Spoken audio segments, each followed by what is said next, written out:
এখন কুমড়োর ছোঁকাটা করে নিচ্ছি। ভাতটা কুমড়ো ছোঁকা দেবে, লুচি হবে, পায়েস হবে, আলু বানিয়ে নিচ্ছি।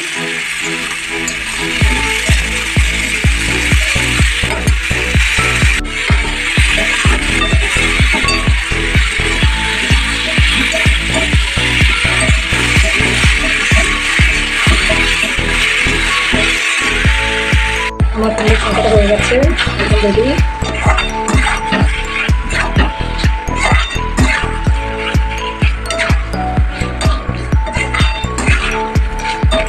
সিমের পায়েসটা চাপিয়ে দিয়েছি, সিমের পায়েসটা হচ্ছে, কারণ ওদিকটা একটু দেরি হয়ে যাবে, আটাটা মাখা হয়নি, আটাটা মেখে নিয়ে লুচিটা বানাবো। তো এইভাবে আমরা যোগ করি প্রতিবারই রঘুনাথের জন্য, যেহেতু আমাদের বাড়ি ঠাকুর বলতে পারেন ফুলে দেবতা। আর আমার শাশুড়ি মাও এইটা করতেন, তো সেই এসে থেকে বিয়ের পর থেকেই আমি দেখে আসছি যে আমাদের রামনবমীতে ভোগ হয় এবং সবাই মেয়েরা সব উপোস করে, আমাদের বাড়ির বউয়েরা, এবং আমার শাশুড়ি মাও করতেন। তো সেই কারণে আমিও ওনার কী বলবো মানে করে যাচ্ছি আর কি, ওনার নির্দেশ পালন এখন অবধি। উনি বলে গেছিলেন যে এটা করতে, আর তাছাড়া উনিও করতেন। তো উনি সবাইকে বলেছিলেন যদি তোমাদের মন যায় তাহলে করো, কোনো অসুবিধা নেই, যেহেতু তোমাদের এটা কুলো দেবতা, আমাদের বংশের দেবতা। তো সেই কারণে আমি এই উপোসটা প্রতিবারই করি, এবারও করছি। আর এবারে যেহেতু একটু কী বলবো, দাদার মানে তোমার দাদার একটু অপারেশন হয়েছিল, তো কিডনিতে পাথর হয়েছিল, তো সত্যি একটু চিন্তায় ছিলাম ওনাকে যে আমি ভালোভাবে রঘুনাথের জন্য ফিরে এসছে এবং ফিরিয়ে নিয়ে এসেছি। তো সেই কারণেই আজ একটু ভালো করে পুজো দিচ্ছি রঘুনাথকে। তো যাই হোক, রামনবমীর দিন সকলকে জানাই আমার শুভেচ্ছা ও ভালোবাসা, আর তোমরা পুরো ভিডিওটা দেখতে থাকো। পায়েসটা হয়ে গেছে, একদম রেডি, সিমের পায়েস।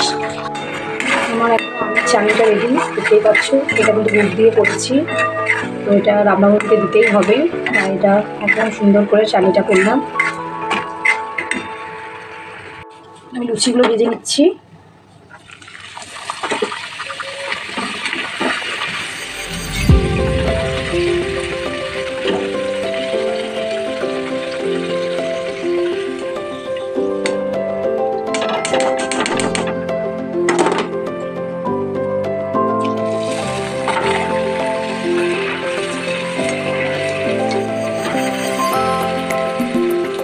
আমার সবই হয়ে গেছে, লুচিটা হলেই ভোগটা কমপ্লিট হয়ে যাবে। দেখো আমার মোটামুটি ভোগ রেডি হয়ে গেছে, কিন্তু ভোগটা যেহেতু দেখাতে নেই, তাই তোমাদেরকে আমি কী বলবো, ঈশ্বরকে মানে রঘুনাথকে নিবেদন করি, কিন্তু আমি ভিডিওটা ছাড়বো। আর দেখে নাও আজকে আমার ভোগের কী কী রয়েছে। এটা হচ্ছে সিমুই পায়েস, আচ্ছা এখানে আছে দেখে নাও আমের চাটনিটা করেছি, দেখতেই পাচ্ছ। আর এটা হচ্ছে কুমড়োর ছোঁকা হয়ে গেছে, আর লুচি, এটা কিন্তু একদম সাদা লুচি বানিয়েছি ময়দা দিয়ে, খুব সুন্দর লাগছে, একদম পুরো কমপ্লিট হয়ে গেছে আমার ভোগ। এবার আমি রঘুনাথের পুজোতে যাচ্ছি।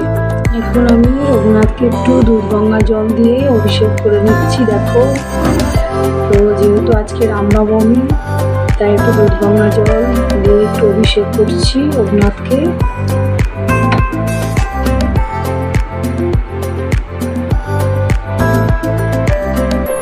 কালকে একটু চান করে দিলাম দুধ গঙ্গা জল দিয়ে। দেখো, ও আমার বাড়িতেই আছে, মানে কি বলবো, আমার একদম নিজের ছেলে। তো আজকে একটু স্নান করিয়ে দিলাম, পরিষ্কার করে দিচ্ছি। সবাইকে টাটা করে দাও। রেডি করানো হয়ে গেছে, দেখো চেরি পরেছে রঘুনাথ, নতুন শাড়ি দিয়ে বসিয়েছি, গোপালকেও তাই। দেখো কত সুন্দর একটা জামা পরিয়ে দিয়েছি, নতুন জামা একদম। তো ভোগ দেখো দিয়ে দিয়েছি, এখানে রঘুনাথের আছে পায়েস, লুচি, তরকারি আর ফল আছে, এখানে ফলটা, আর এখানে চাটনি আছে। তো আমার ভোগ রেডি, এবার আমি পুজো করবো।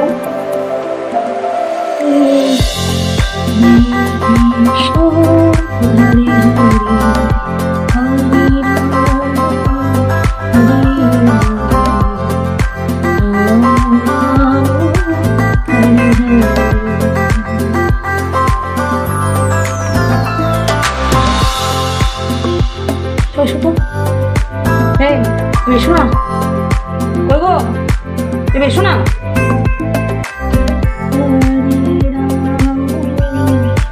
এসো,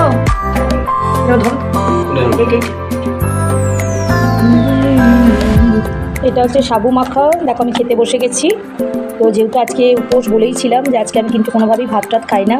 তো এটা হচ্ছে সাবু মাখা একটু মেখেছিলাম, এটাতে কলা আছে, মন্ডা আছে, তারপর আমট আছে, কিশমিশ এসব দিয়ে একটা করেছি, মেখেছি দুধ দিয়ে। আর এখানে দেখো ভোগের প্রসাদ আছে, দেখতেই পাচ্ছ, পায়েস, কুমড়োর ছৌঁকা, লুচি। আর এদিকে একটুখানি দাদা দই নিয়ে এসছে, মিষ্টি দই, মানে যেহেতু উপোস করে আছি সেই জন্য। তো যাই হোক, আজকে সারাদিনটা এইভাবেই কেটে গেল। তোমরা ভালো থাকো।